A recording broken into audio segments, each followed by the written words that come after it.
In this video, I'm going to show you how to use a 10-cent resistor to turn off the TPMS light on a 2006 to 2008 Toyota RAV4.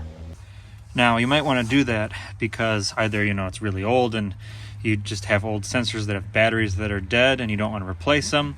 In my case, it's because this one right here is actually no longer a TPMS sensor. This valve was replaced along with the other side of the front tires because it was leaking. So there's no TPMS sensor even there anymore on the front wheels. So we're going to disable the system and I'm just going to check my tire pressures regularly like I normally do. First, we're going to need to remove the glove box, just like when you're trying to get to the cabin air filter. To do that, there's tabs on both sides. Basically, I can't do it with holding the phone, but you push in on both sides to pull that down. Then it's held in place by these pins here and here. There would be where your cabin air filter is, but what we're trying to get to is this right here. This is the TPMS computer and this connector. So what we're going to do is we're going to disconnect this, and we're basically going to connect one pin to the other pin with the resistor, which will take the 12 volt and lower that down to give the correct voltage to think, or well, rather make the computer think that it has the correct voltage and that there's no low tire pressure. Now, this is actually the receiver here. This will go back to the ECU where that's happening. Right now, if I go ahead and start up the vehicle, we'll see that my tire pressure light there is flashing continuously, and then it will stay on. That's because one or more of the sensors is no longer reporting. Again, like I said, in my case, it's not reporting at all because there isn't a sensor there. That light will eventually just stay solid because it's not responding. Now that the vehicle's been running for a little bit, we can see my tire pressure light is solid because, again, it's either low, which it's not. All tires are at 34 psi right now, checked by hand, but the sensor battery is probably dead. Or, like I said, in my case, I know two of them were removed because those valve stems were leaking, so the actual valve stem and seal were replaced with non-TPMS ones for a couple bucks versus the TPMS ones that cost more. This is what we're going to be installing to make the light go away, which is a resistor. This resistor is basically cutting the voltage from the 12 volt system down to mimic the correct signal that the sensor would be getting if the receiver was getting the correct signal.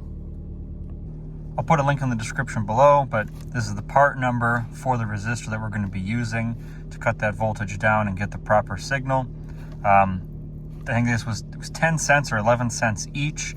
Got this set of 10 for 86 cents plus shipping. Shipping's going to be, I think, like $8 or $9, but definitely want to get a high quality one, not just a random one. And we'll go ahead and get it installed now. So what we're going to do is we're going to unplug from the TPMS ECU this wiring, and we're going to jump with the resistor, the blue wire and the pink wire, which I believe, if I remember correctly, blue is battery voltage to pink. I don't know what the pink is, but we'll double check that on our diagram and in the post on RAV4 World where I found this. We'll check that out, and then basically we're just going to connect them on this side of the connector, and I'm going to wrap it in electrical tape then. All right, so just as a test here, we've got our blue wire to our pink wire pin, pink wire being the second one in. On this 2008, down to the bottom lower left when we're looking at it, we have the resistor plugged in, or I guess pushed in, not really plug in. We'll go ahead and start it up and see what happens. So that's a proof of concept. If I start it, vehicle's running, we don't have TPMS. Yeah, my seatbelt light's flashing, but I'm sitting in the driveway, so no TPMS light. If I come over here to my resistor, I just yank it out of here. Boom, TPMS light is back because now it can't communicate with the ECU at all either. So I'm going to go ahead, trim it down, and then reinsert it and tape over it so that way there's no way that it can fall out, and we'll zip tie it up in there and be done with it. Now I got some electrical tape and a zip tie to finish off the job. Alright, so the first thing I did was I took some electrical tape and basically covered up the path that it's taking. Not that there's any large amount of electricity at play here, but it wouldn't hurt to have it covered up. And now I'm going to wrap the whole thing and put a zip tie over it on the top end.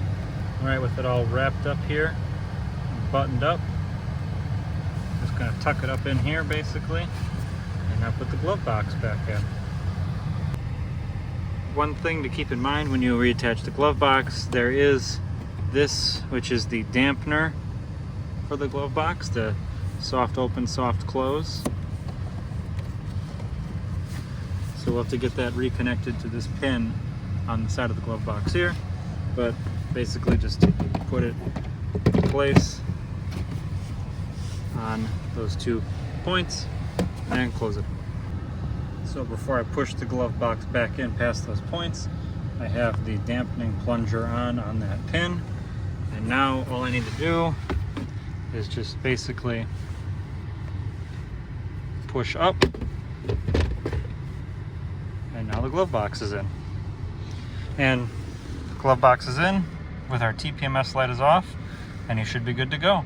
Just remember, always check your tire pressures in any inclement or cold weather where it might have shifted. Check them and fill them back up if you need to. Otherwise, good to go.